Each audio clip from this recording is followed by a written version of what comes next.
Welcome back to Inside Games, the only gaming news show brave enough to celebrate a household name in gaming leaving the industry. Normally we pour one out when we lose a gaming OG, but Activision Blizzard CEO Bobby Kotick is more of a PU. Nice, burn him up. How's it going, right? The 30-year Activision veteran became enemy number one in gaming circles due to a lot that we're going to cover in this episode.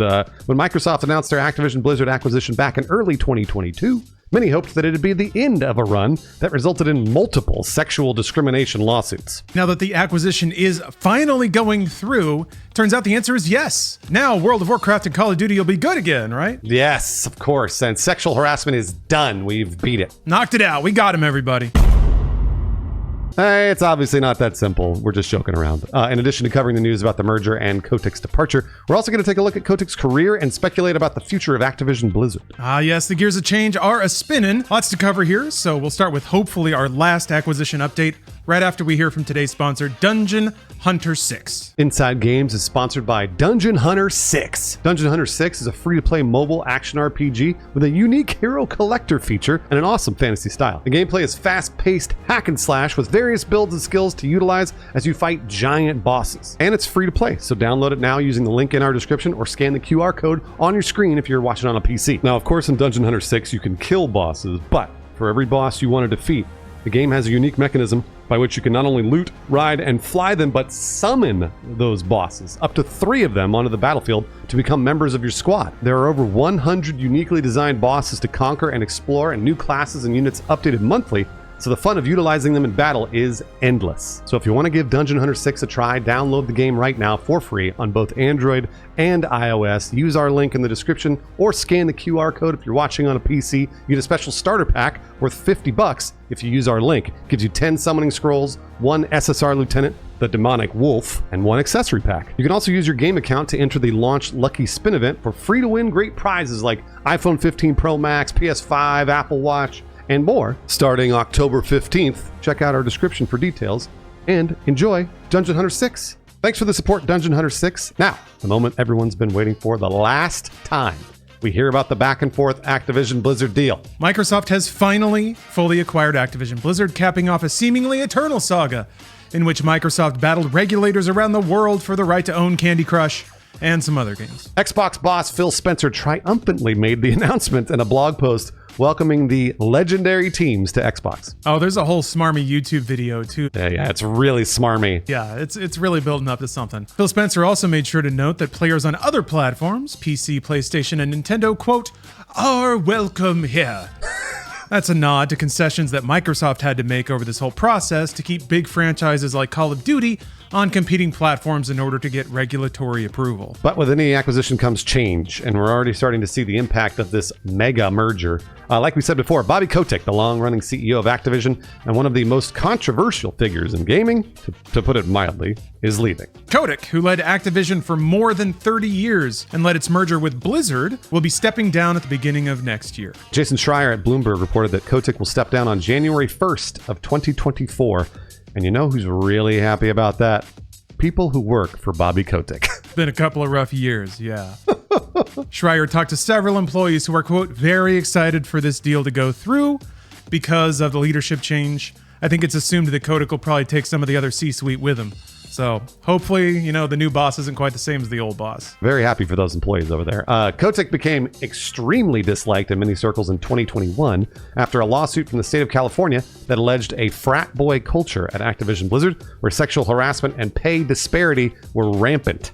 That suit settled in March of 2022 for $18 million. Yeah, and then there was that other lawsuit from the U.S. federal government, the SEC, that accused Activision Blizzard of failing to, quote, implement necessary controls to collect and review employee complaints about workplace misconduct, which left it without the means to determine whether larger issues existed that needed to be disclosed to investors. Yeah, because who cares until it affects the investors, right, Lawrence? Yeah, right? That's the American way. So that suit settled in February of 2022 for $35 million. God bless America. Just for fun, little fun con math for you. Both of these suits total $53 million, and that's just 0.07% of the value their company just got acquired for. So, God bless America. Yeah. Both those lawsuits followed a Wall Street Journal report which charged that Kotick didn't act on hundreds of abuse allegations within the company. And he kept the company's board of directors in the dark about it as well. That news led to an employee walkout and calls for Kotick's resignation. Bobby hung on to his job, but the controversy weakened Activision Blizzard, and when Microsoft came calling with a giant offer of $69 billion, the company's board of directors all jumped on it. That also led to a lawsuit from the city of New York, who claimed the deal allowed, quote, Kotick and his fellow directors a means to escape liability for their egregious breaches of fiduciary duty. Apparently, New York City's employee retirement system had investments in Activision at the time. Yeah, just, man, one domino hits another and it keeps going. We're getting a little in the weeds. There's lawsuits left and right. Point is, it got really messy really fast, and it was just a real nosedive at the end of Kotick's long career. Hey, you know what? Don't feel bad for Kotick, though. Nobody is. Yeah. Nobody is. Because now that the acquisition has gone through, makes me just so upset. He stands to make a cool $375 million. Oh, it'll get worse because we got some more clown math for you. So hey, let's have some more fun, huh? The total amount that Activision Blizzard had to pay out in damages, that $53 million, and that's for decades of systemic sexual harassment, that's just 14.1% of Bobby Kotick's individual bonus for just this acquisition. Still, you have to give the devil his due. You don't. Throughout much of the 90s, Activision stock was trading at less than $1 a share. Kotick turned it into a behemoth, which was later sold for billions of dollars on the backs of hundreds of people abused.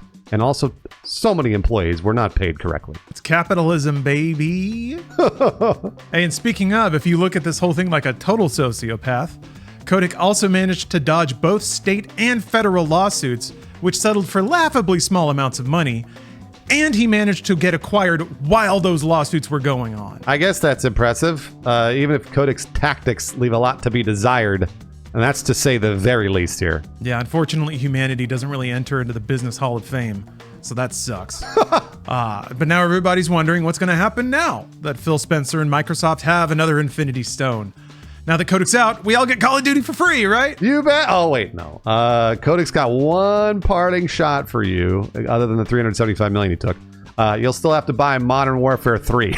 Damn it. Yeah, I know. Yeah, it sucks. In a tweet earlier this month, Activision told fans that they won't start adding games to Game Pass until sometime next year, of course, after they've sold enough Call of Duties. Another possibility, and this one is much more grave. Layoffs. As Activision Blizzard's operations are absorbed into Microsoft, both of those companies have full publishing wings, and those publishing wings are probably going to have a few, what are they called, redundancies. Oh, man. Those are people. We didn't see immediate layoffs when Microsoft acquired Bethesda back in March of 2021, and that company published their own games as well. Yeah, but that was then. 2021 was a while ago. We've absolutely seen Bethesda layoffs in 2023. Good point. Now that Xbox has spent all their birthday money, they're probably going to spend the next few years looking for efficiencies in payroll, especially because the economy sucks. Also, they don't have to look like the good guy anymore now that the acquisition is a done deal. I think Phil Spencer always is a little image conscious. Yeah. But the parade has shut down. They don't have to pretend for the FTC anymore. So, yeah, if you work at Activision Publishing or even QA, give that resume a once over. Analysts say that the impact of the merger will be huge across the industry. Canton Games CEO Serkan Toto told GamesIndustry.biz that we'll see, quote, a significantly changed video game industry once the two companies are fully integrated. He added that in the US, we only have two big publicly traded video game studios left. And even those have been perpetual acquisition targets for several years now. I know Disney's been looking to buy EA. I don't know if you saw that one. Yeah. Weird. And while Microsoft has touted this merger as being good for gamers, whenever there's a lot of consolidation in a particular industry, consumers don't always benefit. But we will have to wait and see. Yeah, in this case, theoretically, we're putting our faith in the Microsoft Titan to squeeze some more preferable treatment out of Sony, but they have to actually put up a fight first.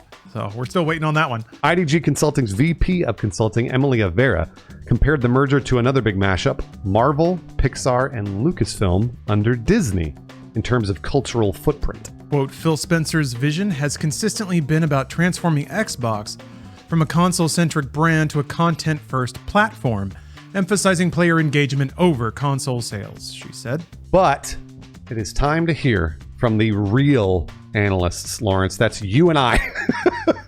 right. The real saucy takes. Where do you see this going, Bruce? It's tough. There's so many angles. There's the business side, there's the consumer side, there's the employee side. There's just the general balance of the game industry side. There's so much to think about.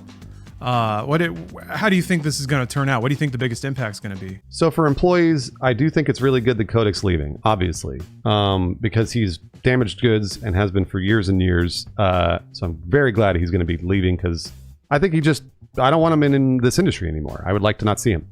However, I am also afraid for the employees because there may be layoffs like we talked about, and that's probably going to happen because it's 2023.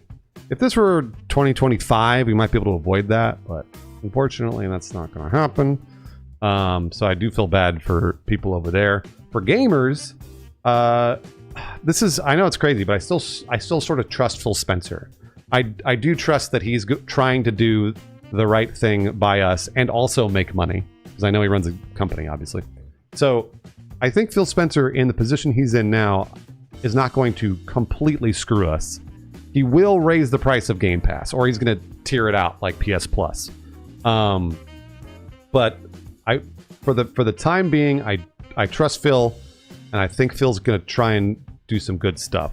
Hopefully, yeah, this is going to come back to bite me in the ass. I'm sure of it. No, I mean, I think you're right, Bruce. I think this is Phil very clear, or has a vision for the future of Xbox that was said a little austerely by the previous analyst, but yeah, he wants to make Game Pass just a bundle of games that you can access on any glowing screen.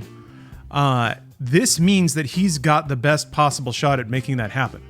So if he can't make Game Pass such a value that people are willing to sign up for it in droves, then the entire model is just not going to work. Like, if it can't work now, how can it?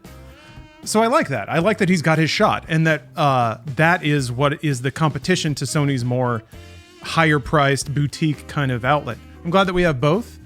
Because yeah, now it's going to be all Microsoft, all Activision, and most of EA, because EA, whatever it's called, Access is in there. So that's a baffling amount of games. It might be too much for people to even wrap their heads around, to be like, it's just this cloud of stuff. What gets me, though, from the consumer side of things, is that I'm worried that there will be this march towards Game Pass actually being second class to early access and premium versions of the game that are sold individually. Because Microsoft is already starting to do that. They did that with they're doing it with Forza Motorsport. They did it with Starfield. Activision has been doing that too with Call of Duty. They have like early access windows, and Diablo. Yeah, Diablo was another one. Yeah, you had to pay $90 to get 5 days early access. So, annoyingly, their strategies already overlap, and to me, it just is continuing down Game Pass not being the premium service that it's supposed to be. It's more the bulk service that like Netflix used to be. And I think people might be burned out on that, on paying X amount of dollars for truckloads of games that you spend more time scrolling through to figure out what to play than actually playing. So that might be where it actually runs into a brick wall, and all this money was an experiment that it turns out the human mind just doesn't want to accept. So I'm glad you mentioned people getting burned out on that, because that's why I think they're going to do the tiered system, because I think they're going to go like, the $10 is all the indie games, and then a couple cool ones, and then $15 is the Starfields and the Fallouts, and then $20 is Call of Duty. Like, that's what I think it's going to happen. But different bundles? Oh, man.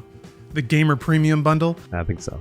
I guess you're right. If there was like an ultra premium Game Pass that included the early access windows, then it would actually be day one. Oh, no. $30, $40 a month. It would probably be something like $35 a month. I could see people paying that. I mean, if they actually have a AAA release every month and you can't actually play it as soon as it's playable, you might end up saving money. But that's if Activision actually launches games. They stopped doing that for a while. Well, you know what? We are pleased to announce that these people support our Inside Games Patreon. We call them our patrons. And they have just been added to Game Pass as well. Like everything else. Not Gak, Alex Stone, Mason Hoover, Talia Monochrome, Xander, and Pitstrip. Welcome to Game Pass Tier 1. Yeah, meanwhile, these patrons are only available through Patron Early Access, which, unfortunately, you have to watch a few more episodes of Inside Games to unlock. That's Loveless, Nick Calderon, Scotty Ryan, Ray Pichardo, Ricardo Lopez, and Mark Fletcher. And of course, before we go, here is the best meme ever. In between folding thugs in half and RoboCop Rogue City, he's enforcing his Corpo overlord's will in other ways, like Bobby Kotick would do. Can't riff too hard on that one.